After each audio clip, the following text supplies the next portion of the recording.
વિદ્યાર્થી મિત્રો, છેલ્લે લાસ્ટ આપણે ઉદાહરણ 5.6 એ જોયું. ત્યારબાદ ઉદાહરણ 5.7 તરફ જઈએ તો ટેક્સ્ટબુકમાં ઉદાહરણ 5.7 ઉદાહરણમાં બોક્સ અને ટ્રેનના તળિયા વચ્ચેનો સ્થિત ઘર્ષણાંક 0.15 હોય તો ટ્રેનના તળિયા પર રહેલ બોક્સ સ્થિર રહે તે માટે ટ્રેનનો મહત્તમ પ્રવેગ કેટલો થશે?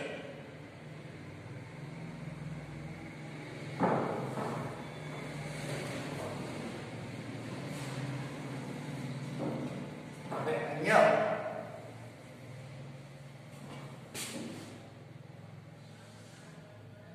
બોક્સ સપાટીના સંપર્કમાં પડેલો હોય ત્યારે જ્યારે ટ્રેન વડે આ દિશામાં એમ એ ધારો કે ટ્રેનનો પ્રવેગ એ આગળની દિશામાં છે ત્યારે સ્વાભાવિક છે જો બોક્સ પણ એટલા જ પ્રવેગથી ગતિ કરતો હોય તો ટ્રેનનો પ્રવેગ એ હોય તો બોક્સનો પ્રવેગ અને બોક્સ પર લાગતું બળ પણ એટલું જ હોય. કેમ કે ટ્રેન અને બોક્સ બે સમાન પ્રવેગથી ગતિ કરે છે એટલે ટ્રેન વડે બોક્સ ઉપર આટલું બળ આગળની દિશામાં લાગે છે જેને આપણે ma વડે દર્શાવીએ. એ ટ્રેનનો પ્રવેગ અથવા બોક્સનો પ્રવેગ. હવે જો બોક્સ ટ્રેનના સંપર્કમાં છે એટલે આ બંને વચ્ચે એક સ્થિત ઘર્ષણ બળ લાગે. આ સ્થિત ઘર્ષણ બળ ના કારણે બોક્સ આટલા પ્રવેગથી ગતિ કરી શકે, અન્યથા કરી શકે નહીં. જો સ્થિત ઘર્ષણ બળનું મૂલ્ય ઓછું હોય તો શું થાય? બોક્સ આ દિશામાં સરકી પડે, ટ્રેન આગળ નીકળી જાય, અથવા બ્રેક મારે ટ્રેનમાં પ્રતિપ્રયોગ ઉત્પન્ન થાય તો બોક્સ આગળ વહી જાય, ટ્રેન પાછળ. તો આનો મતલબ એવો છે કે ટ્રેન સાથે બોક્સને ગતિ કરાવવી હોય તો અગત્યની બાબત સ્થિત ઘર્ષણ બળ છે. અને જો એ સ્થિત ઘર્ષણ બળ એટલું ના મળે તો બોક્સ ટ્રેનના તળિયામાં આગળ અથવા પાછળ ગતિ કરે. જો ટ્રેનમાં પ્રતિપ્રયોગ ઉત્પન્ન થાય, બ્રેક મારે તો બોક્સ આગળ જાય, કેમ કે એટલું ઘર્ષણ બળ નથી કે બોક્સ જકડાયેલું હોય. સમજાય છે?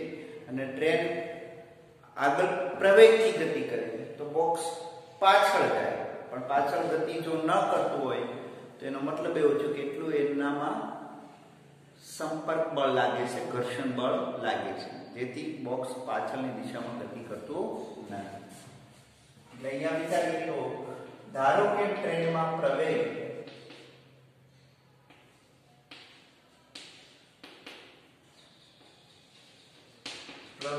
એ હોય ત્યારે ટ્રેન વડે બોક્સ પર લાગતું બળ ma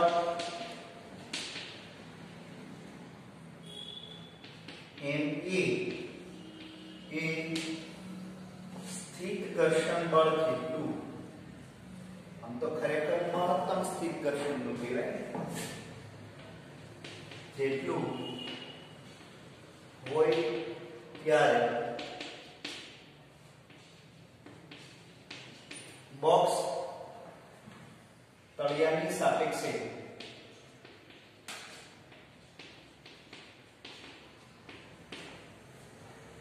ગતિ કરશે નહીં.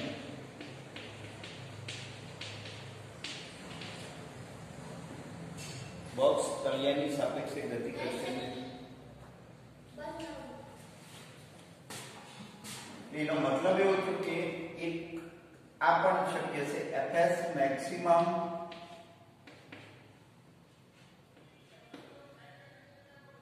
less than or equal USN. USN n એટલે mg, ત્યાં n એટલે mg. તો આ આપણે લખીએ તો આવી રીતે લખી શકીએ મહત્તમ સ્થિત ઘર્ષણ બળ કેટલું હોવું જોઈએ? તો મ્યુએસ mg જેટલું હોવું જોઈએ. ક્લિયર? સેન fs મેક્સિમમ જેટલું જ બાહ્ય બળ લાગે તો ત્યાં સુધી એ પદાર્થ ગતિ કરશે નહીં. એટલે અહીંયા fs મેક્સિમમ બરાબર ma લખી શકાય. તો આ કિંમત અહીંયા મૂકીએ તો ma less than or equal µs mg. બંને બાજુથી m દૂર થઈ જશે તો ટ્રેનનો પ્રવેગ µs g કેટલો હોવો જોઈએ? તો એથી એટલો અથવા એના કરતા ઓછો હોવો જોઈએ. ત્યાં સુધી બોક્સ એ ટ્રેનના તળિયાની સાપેક્ષે ગતિ કરશે નહીં. જો આ મૂલ્ય કરતા પ્રવેગનું મૂલ્ય વધી જાય તો બોક્સ એ તળિયાની સાપેક્ષે ગતિ કરશે આગળ અથવા પાછળ. મ્યુએસ નું મૂલ્ય 0.15 છે અને g 9.10 લીધેલ છે. 0.15 અને 10 તો 1.5 મીટર પર સેકન્ડ સ્ક્વેર. ટ્રેનનો પ્રવેગ આટલો અથવા આના કરતા ઓછો હોય ત્યાં સુધી બોક્સ એ તળિયાની સાથે ગતિ કરશે, ટ્રેનની સાથે ગતિ કરશે. જો ટ્રેનનો પ્રવેગ એના કરતા વધી જશે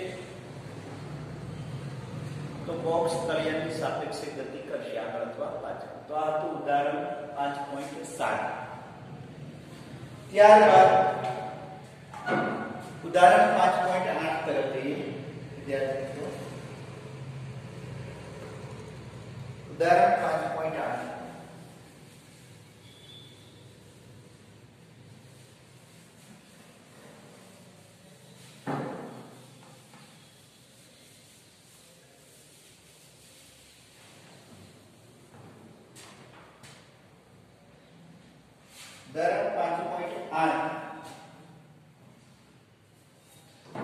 એમાં આ રીતે દર્શાવેલું છે. આકૃતિમાં દર્શાવ્યા મુજબ 4 કિલોગ્રામ દળ એક સમક્ષિતિજ સમતલ પર રહેલ છે. આ સમતલને સમક્ષિતિજ સાથે ક્રમશઃ ઢળતું કરતા θ 15° એ તે દળ ખસવાની શરૂઆત કરે છે. બ્લોક અને સપાટી વચ્ચેનો સ્થિત ઘર્ષણાંક કેટલો હશે? અહીંયા આપણે એમ કહીએ કે એક m દળનો બ્લોક ઢોળાવવાળી સપાટી પર પડેલો છે. 4 કિલોગ્રામ દળનો બ્લોક, સપાટીનો મહત્તમ કોણ 15°, µs શોધો, g બરાબર 10 લે. તો વિદ્યાર્થી મિત્રો અહીંયા આપણે એમ કહીએ કે એક સપાટી સંપર્ક સપાટી છે, બીજી સંપર્ક સપાટી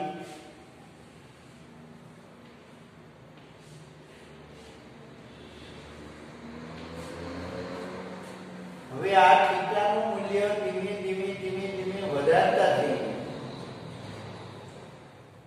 બંને સપાટી વચ્ચેનો કોણ ધીમે ધીમે વધારતા જઈએ.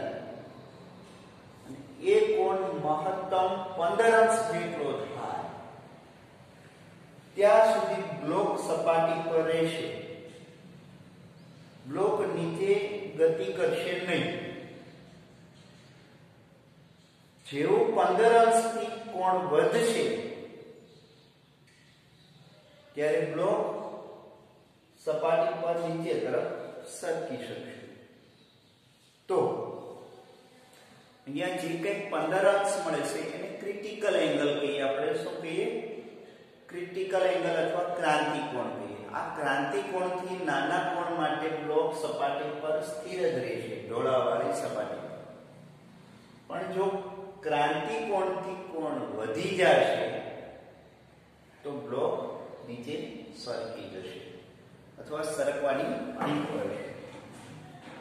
તો અહીંયા આપણને એમ કહે છે કે બે સપાટી વચ્ચેનો કોણ ક્રાંતિ કોણ જેટલો છે, 15 અંશ જેટલો. ત્યારે આ સપાટી પર રહેલ બ્લોક સ્થિર છે, ત્યાં સુધી બ્લોક સરકશે નહીં. ઢોળાવવાળી સપાટી પર બ્લોક સ્થિર હોય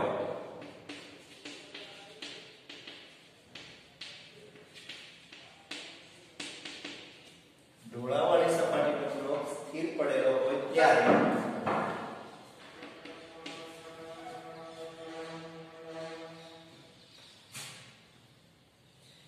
તેમના પર લાગતા બળો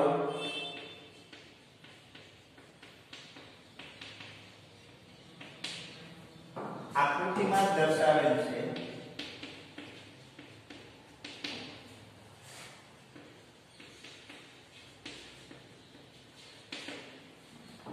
તેમના પર લાગતા બળો આકૃતિમાં દર્શાવેલ છે. વિદ્યાર્થી મિત્રો, આ કેન્દ્રમાંથી આ સપાટીને સમાંતર એક કાર્ટેશિયન યામ પદ્ધતિ લઈએ, જેને કહીએ x અક્ષ અને x ડેશ અક્ષ, અને એક આ સપાટીને લંબ y ડેશ લઈએ. ક્લિયર? હવે બીજું y ડેશ દિશામાં, તો કે y ડેશ દિશામાં એક mg બળ લાગશે. વજન બળ હંમેશા આપેલી સપાટીને લંબ લાગશે, સંપર્ક સપાટીને નહીં. સમક્ષિતિજ સપાટીને લંબ વજન બળ લાગે. તો વજન બળના બે ઘટક મળશે, એક આવી રીતે અને એક આ. વજન બળની બે અસર મળશે. ક્લિયર? હવે આ કોણ થીટા હોય તો આ કોણ થીટા મળશે. શા માટે? તો ધીમે ધીમે સપાટી નીચે લાવીએ ત્યારે આ સદિશ ધીમે ધીમે રોટેશન થઈને અહીંયા આવી જશે, અને આ સદિશ રોટેશન થઈને અહીંયા આવી જશે. એટલે આ કોણ થીટા એટલો જ કોણ આ થીટા મળશે. એટલે આ કોણ થીટાને અનુરૂપ mg એ બળ છે, તો બળના બે લંબ ઘટક મળશે.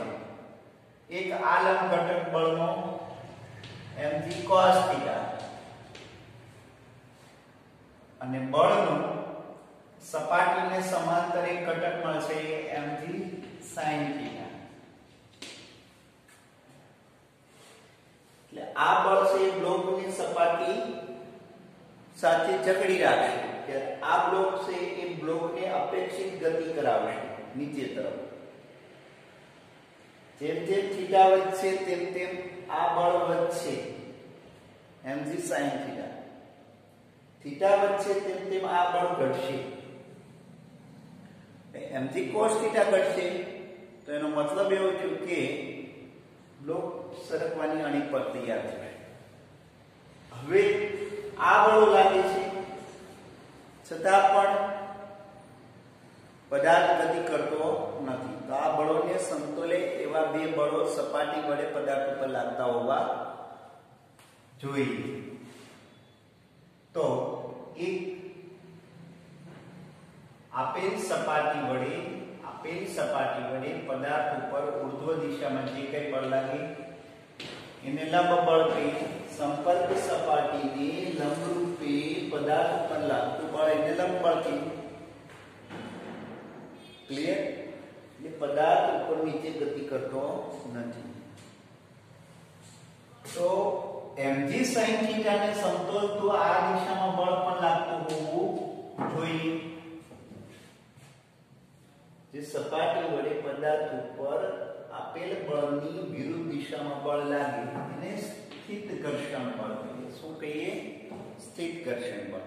અને અહીંયા ક્રાંતિ કોણ છે માટે આ જે ઘર્ષણ બળ મળશે એને મહત્તમ સ્થિત ઘર્ષણ બળ કહીશું. શું કહીશું? મહત્તમ સ્થિત ઘર્ષણ બળ. તો પદાર્થ સંતુલિત સ્થિતિમાં હોય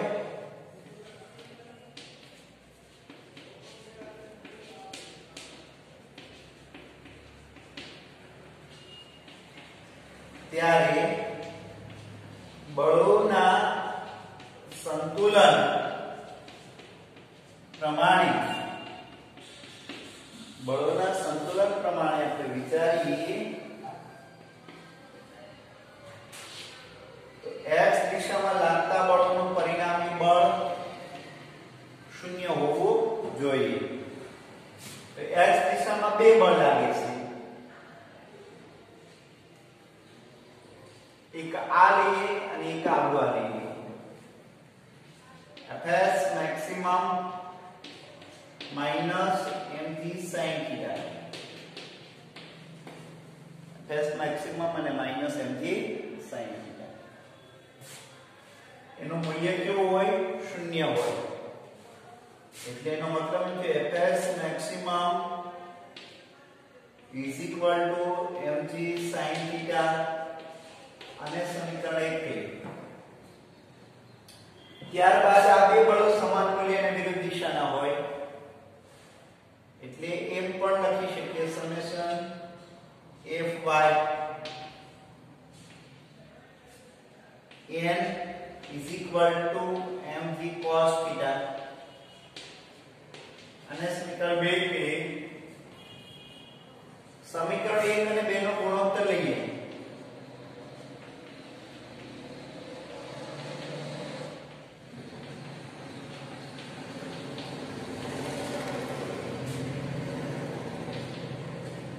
સમીકરણ 1 અને 2 નો ગુણોત્તર લેતા આ બે નો ગુણોત્તર લઈ લઈએ તો આપને મળશે tan θ is equal to Fs maximum upon n. અને Fs maximum upon n એટલે આપણને ખ્યાલ છે mu s. કેમ કે આગળ ઉપર ભણી ગયા Fs maximum equal to mu s n. તો ડાયરેક્ટલી tan θ એટલે ઘર્ષણાંક થશે.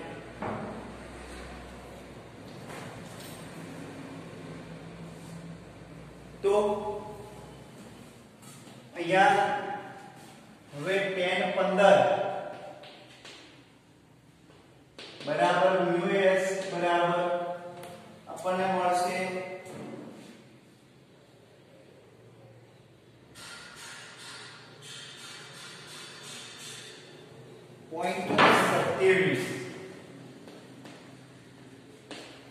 0.27 એટલું મૂલ્ય મળશે. તો આ હતું ઉદાહરણ 5.8. અગત્યના વિદ્યાર્થી મિત્રો બળનું વિભાજન આવડવું અગત્યનું છે. બળનું વિભાજન આવડે તો જ બળનું સંતુલન વિચારી શકીએ અને બળનું સંતુલન વિચારીએ તો આપને મૂલ્ય મળશે. એના માટે આપણે પ્રેક્ટિસ અગત્યની મળે છે. પ્રેક્ટિસ અગત્યની બનશે.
ત્યારબાદ ઉદાહરણ 5.9 એના વિશે ભણીએ આપણે.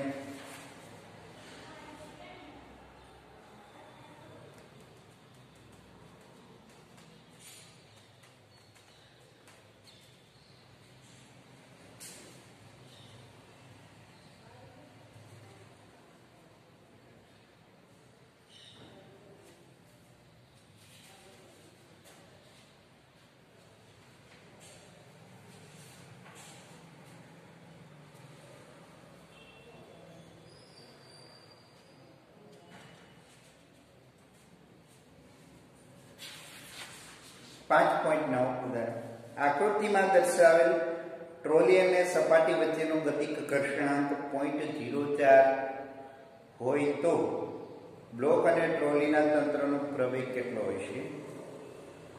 દોરીમાં કેટલો તણાવ હશે? ગુરુત્વ પ્રવેગનું મૂલ્ય 10 મીટર પર સેકન્ડ સ્ક્વેર લો.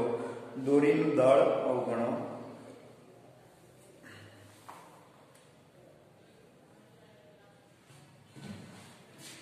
અહીંયા આપણને આકૃતિ આ રીતની આપેલી છે. એક સમક્ષિતિજ સપાટી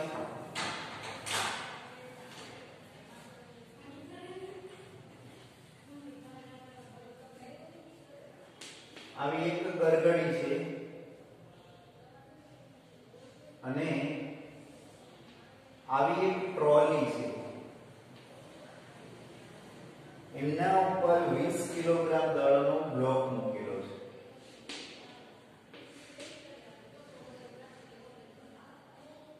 એક દળ રહિત દોરી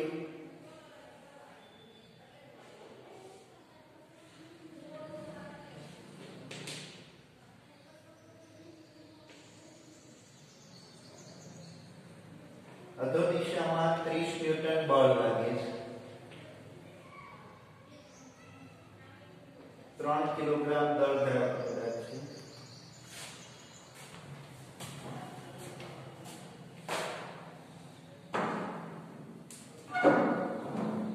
અહીંયા વિદ્યાર્થી મિત્રો ટ્રોલી ને અનુરૂપ સમગ્ર તંત્ર અધો દિશામાં ગતિ કરે છે.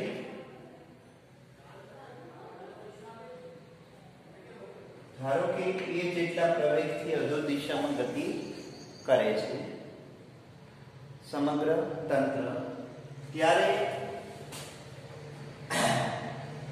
ટ્રોલી આગળ દિશામાં ગતિ કરે. સપાટી વડે ટ્રોલી પર લાગતું ઘર્ષણ બળ એને ગતિક ઘર્ષણ બળ કહીએ. શું કહીએ? ગતિક ઘર્ષણ બળ. હવે પહેલા પદાર્થ ઉપર લાગતા બળો આપણે વિચારીએ. તો વિદ્યાર્થી મિત્રો પહેલા પદાર્થ વડે અધો દિશામાં લાગતું બળ 3 × 10 એટલે mg પ્રમાણે લઈએ તો 30 ન્યૂટન બળ અધો દિશામાં લાગે છે. જો આ બળના કારણે દોરી તૂટતી ના હોય તો દોરી વડે પણ પદાર્થ ઉપર બળ લાગતું હોવું જોઈએ. એટલે આ બિંદુ છે એ સંતુલનમાં હોય. તો અહીંયા આ પદાર્થ પર ઉર્ધ્વ દિશામાં લાગતું બળ તણાવ બળ T. દોરી હંમેશા જકડાયેલી તણાવ સ્થિતિમાં હોય ત્યારે તણાવ બળ લાગતું હોય ને હોય. આ તણાવ બળ દોરીના આંતરિક ગુણધર્મના કારણે છે. તો પ્રથમ પદાર્થ પર લાગતા બળો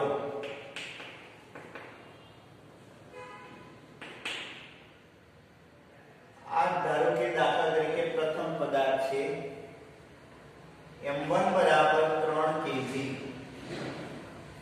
આ પદાર્થ એમના ઉપર ઉર્ધ્વ દિશામાં લાગતું બળ તણાવ બળ T. દોરી વડે પદાર્થ ઉપર લાગતું બળ તણાવ બળ T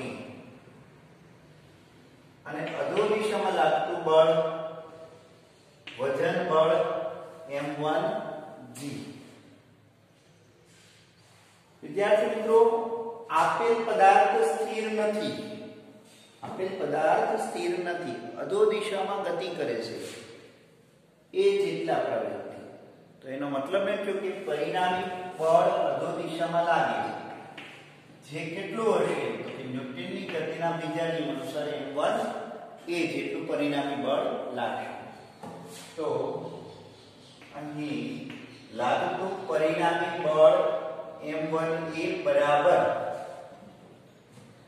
અધો દિશામાં ગતિ કરે છે. તો એનો મતલબ એમ થયો કે m1 g વધારે હોય t કરતા, તો m1 g માંથી t બાદ કરી બાકીનું જે કે બળ વધશે એને પરિણામી બળ કહીએ. ક્લિયર? અને સમીકરણ 1 થી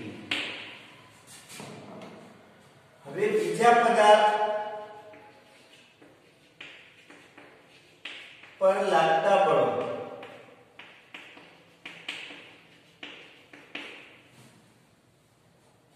બીજા પદાર્થ પર લાગતા બળો વિચારીએ. ધારો કે આ બીજો એક પદાર્થ છે, આ બીજા પદાર્થ પર પેલા ટ્રોલી વડે પદાર્થ ઉપર લાગતું બળ ઉર્ધ્વ દિશામાં લંબ બળ n કહીએ. અધો દિશામાં લાગતું બળ કયું તો કે m2g ગુરુત્વાકર્ષણ બળ. m2g n.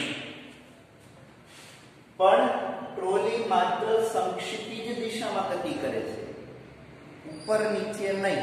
તો એનો મતલબ એમ છે કે y દિશામાં લાગતા બળોનું પરિણામી બળ કેવું હોય? શૂન્ય હોય. એટલે આ બે બળો સમાન મૂલ્ય અને વિરુદ્ધ દિશાના હોય, એટલે પરસ્પર પરિણામી અસર શૂન્ય છે. હવે x દિશાના બળોની ચર્ચા કરીએ તો પહેલું આના વિરુદ્ધ તણાવ બળ હોય તો પદાર્થ ઉપર એક ગતિની વિરુદ્ધ ગતિ ઘર્ષણ બળ લાગે તો સામે પદાર્થ આ દિશામાં ગતિ કરે છે તો કોના કારણે કરે છે તો કે તણાવ બળના કારણે. દોરીમાં તણાવ બળ ન હોય તો પદાર્થ ગતિ કરે નહીં. બરોબર? ઈ ભલે તણાવ બળ આના કારણે ઉત્પન્ન થતું હોય. એનો મતલબ એવો છે કે આખરે દોરી વડે આ બળ પાસ થાય છે, એટલે તણાવ બળની પરસ્પર વિરુદ્ધ દિશા આપણે આપેલી છે. જો દોરી ના હોય તો આ પદાર્થ વડે આ પદાર્થને ખેંચી શકાય નહીં.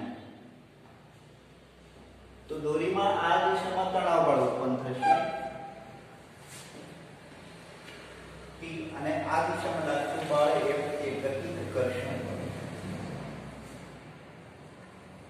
પણ બીજા પદાર્થ પર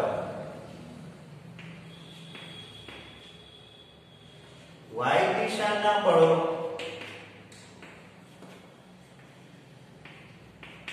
સંતુલિત થશે.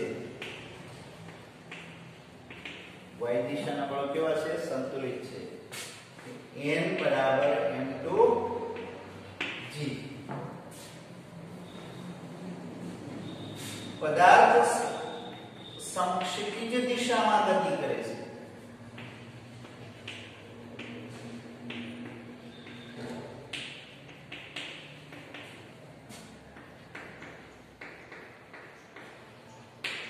પદાર્થ સમક્ષિતિજ દિશામાં ગતિ કરે છે ત્યારે પરિણામી બળ આ દિશામાં લાગે એ ખબર છે, કેમ કે પદાર્થ જેટલા પ્રવેગથી આગળ દિશામાં ગતિ કરે છે. સમગ્ર તંત્રનો પ્રવેગ આ દિશામાં છે a. એટલે પરિણામી બળ m2a પદાર્થ 2 ઉપર લાગતું પરિણામી બળ m2a ન્યૂટનની ગતિના બીજા નિયમ અનુસાર કઈ રીતે હોય કે t માંથી f કે બાદ કરીએ t - f k. ઘર્ષણ બળ આપણે તણાવ બળમાંથી બાદ કરીએ, કેમ કે તણાવ બળ મોટું છે. શા માટે તો એ દિશામાં પ્રવેગ છે એટલે ગતિ કરે છે એટલે. આને સમીકરણ 2 કહીએ. હવે સમીકરણ 1 અને સમીકરણ 2 ની બાદ સરવાળો કરતા સમીકરણ 1 અને સમીકરણ 2 નો સરવાળો કરતા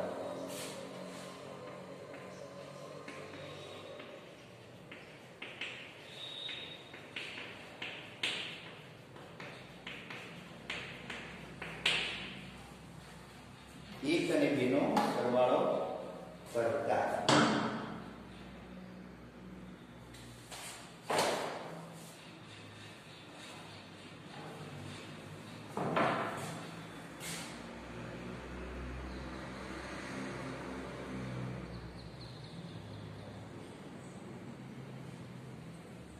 एक જ મિનિટ વિદ્યાર્થી હા એક અને 2 નો સરવાળો કરીએ તો m1 m2 e આ બેનો સરવાળો થશે ઇઝ ઇક્વલ આમાં બેનો સરવાળો કરીએ તો t કેન્સલ થઈ જશે m1 થી માઈનસ f k m1 થી માઈનસ f k વિદ્યાર્થી મિત્રો fk એટલે શું તો તે ગતિકર્ષણ બળ ગતિકર્ષણ બળને આપણે કઈ રીતે રજૂ કરીએ છીએ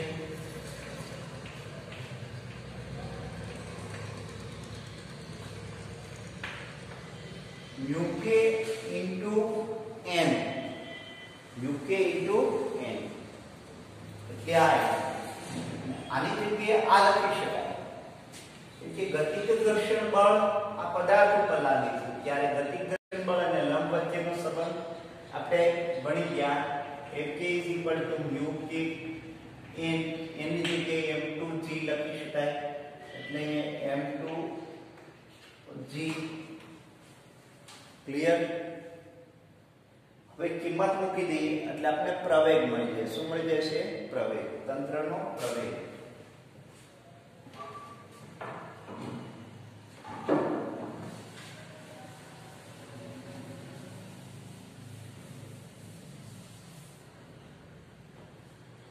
m1 plus m2 m1 3 kilogram m2 20 kilogram એટલે 23 પ્રવેગ a બરાબર m1 * g એટલે 30 ન્યૂટન માઈનસ μ k ગતિકર્ષણાંક આપણને આપેલો છે 0.04 એમને ગુણ્યા m2 અને g ક્લિયર હવે 30 માઈનસ 0.04 એટલે 2 ગુણ્યા 1 હશે એટલે 2 4 ગુણ્યા 8 એટલે 22 અને 23 a = 22 ના છેદમાં 23 મીટર પર સેકન્ડ સ્ક્વેર લ્યો એટલો આવશે એટલે 0.9 સમથિંગ મળશે બરાબર પ્રવેગ છે કેટલો મળશે 0.96 મીટર પર સેકન્ડ સ્ક્વેર જેટલો પ્રવેગ મળે લ્યો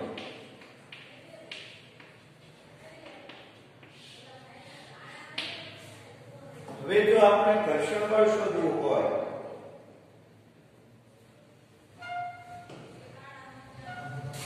ગતિકર્ષણ બળ Fk μk n પ્રમાણે લઈએ m2g પ્રમાણે લઈએ તો 8 મળશે બોલો સોરી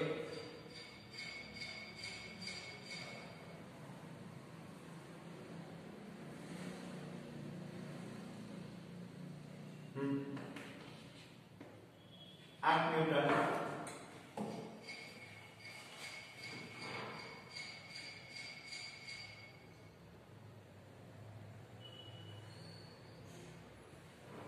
ત્યારબાદ તણાવ બળ શોધીએ તણાવ બળમાં કિંમત મૂકી દઈએ આપણે કોઈ પણ એક સમીકરણમાં આ સમીકરણમાં કિંમત મૂકીએ તો m2 સમીકરણ 2 માં કિંમત મૂકતા m2 20 કિલોગ્રામ પ્રવેગ 0.96 બરાબર t માઈનસ fk એટલે આને બરાબર ને આ બજાવ દે એટલે t બરાબર 20 ગુણ્યા 0.96 પ્લસ 8 એટલે એ t બરાબર આપણે તણાવ બળ એપ્રોક્સી મળશે 27.1 ન્યૂટન 27.1 ન્યૂટન જેટલું તણાવ બળ મળશે. તો આ દાખલા નંબર 5.9 દાખલા નંબર. અહીંયા વિદ્યાર્થી મિત્રો ખાસ અગત્યની બાબત તમને તણાવ બળ એક રજૂ કરતા આવડવું જરૂરી છે. સાથે સાથે પરિણામી બળ કઈ દિશામાં લાગે એની થોડીક માહિતી હોવી જોઈએ. તો તમે પ્રત્યેક પદાર્થ પર લાગતા બળોનું પરિણામી બળ આકૃતિ દ્વારા મેળવી શકો. અને બીજું એક ખાસ ધ્યાનમાં રાખવાનું કે કોઈ પણ દોરી ઉપર લાગતું તણાવ બળ પરસ્પર વિરુદ્ધ દિશામાં હોય, સમાન મૂલ્ય અને વિરુદ્ધ દિશામાં. એટલે દોરી ઉપર લાગતું પરિણામી બળ શૂન્ય હોય. અહીંયા દોરી આ દિશામાં ગતિ કરે છે એટલે પદાર્થ જેટલું પરિણામી બળ લાગશે તે વધારે લાગશે નહીં. બીજું એક ખાસ કે પદાર્થ જે દિશામાં ગતિ કરતો હોય એ દિશામાં પરિણામી બળ લાગે એવું એક ખાસ ધ્યાનમાં રાખવાનું. તો આ હતું દાખલા નંબર 5.9. ત્યારબાદ